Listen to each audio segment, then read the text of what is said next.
I have just gone through the lovely town or city of Blois in France.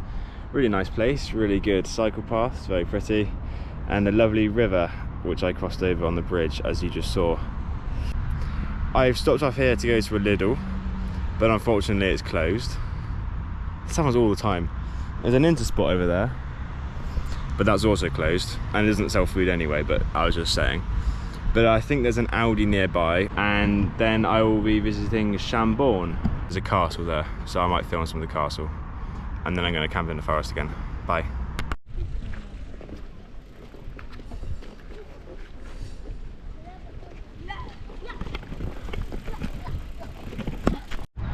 Right, it's me about 10 minutes later. I've just done lots of searching, and what I'm going to do is stay at a campsite about 100k from my sleeping place tonight in the direction of southeast in a place called Bourges, not sure how to say it. I will stay there for 2 nights, tomorrow night and the night after, so that is Saturday and Sunday night. So I will have the whole of Sunday off. I'll have a relaxing day. About £26 for the 2 nights, so it's not too bad. And it'll just give me a time just to kind of regather myself and my stuff. Okay, so originally I had planned a route through France, but I decided against doing that because I thought it was silly. But now I can rejoin that route again a day after these next 2 nights. Is that really confusing? So the next 2 nights will be at a campsite. The night after will be in a forest, and the night after that will be in the Morvan National Park, which is very hilly but looks incredibly beautiful. Lots of lakes, so I'm excited for that. And then I'm almost in Switzerland.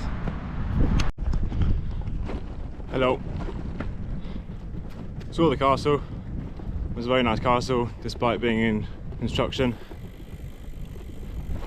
I'm now on one of the longest roads ever.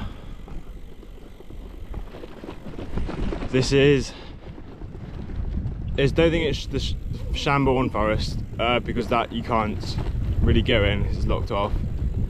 But this is the adjacent forest which you can go in.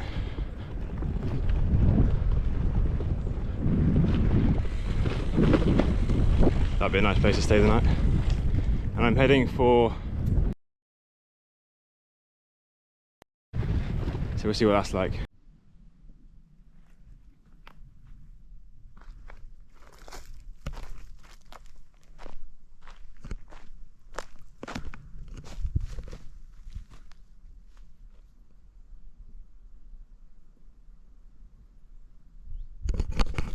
Quite nice this.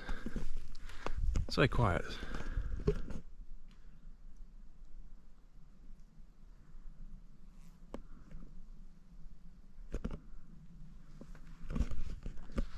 I'll find somewhere around here to sleep for the night.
So I'd just like to point out how perfect this place is for a little stop off.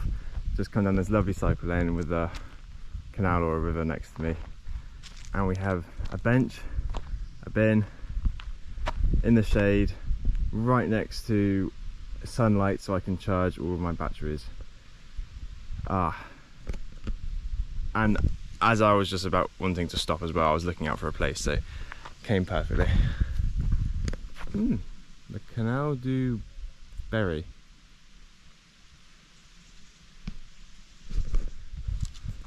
I will show you what I'm going to be eating and what I bought from Lidl.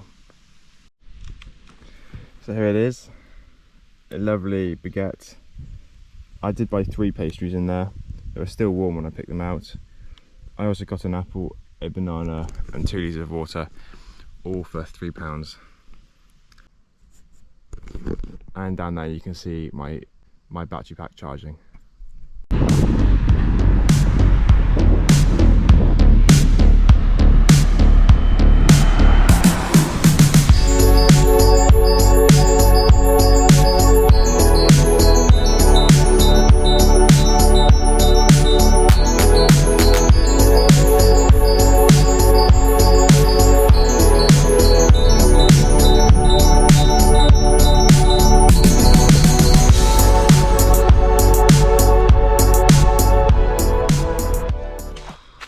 It is just gone 2:30 and I have arrived at the campsite. This lovely area to myself and a lovely bit of shade. So I'll be staying here for 2 nights. I'll get some videos done, just get everything back on track. I need to buy a new camping mat, which I could potentially do today or tomorrow. And just in general, plan the next week ahead. Good stuff. Haven't mentioned this yet, but last night was a little bit interrupted because about 4 in the morning I heard sort of foot noises. So I thought it was a person at first, but it was a bit different to that. And then I saw the time was 4 o'clock, so I think it must have been a deer or something. But in my sleepy state, I just get very anxious about these things, and I didn't know what it was, and I could hear that the animal was getting closer. I grabbed my penknife just in case anything happened. Obviously it was completely fine, but I think you do just naturally just get a bit scared if you hear something coming towards you when you're camping somewhere where you're not really supposed to be. It's not even that. I heard some news that that someone was killed when they were wild camping, and it has affected me a little bit. I just get quite cautious and anxious about something like that happening to me. So it is difficult, and I don't always sleep that great because of it. So even if I hear a twig fall out of a tree, it wakes me up and I grab my knife thinking, oh God, who's there? But what reminded me to say that was I heard a noise behind a bush over there, and I just suddenly looked over, but obviously I don't need to be like that anymore because I'm at a campsite.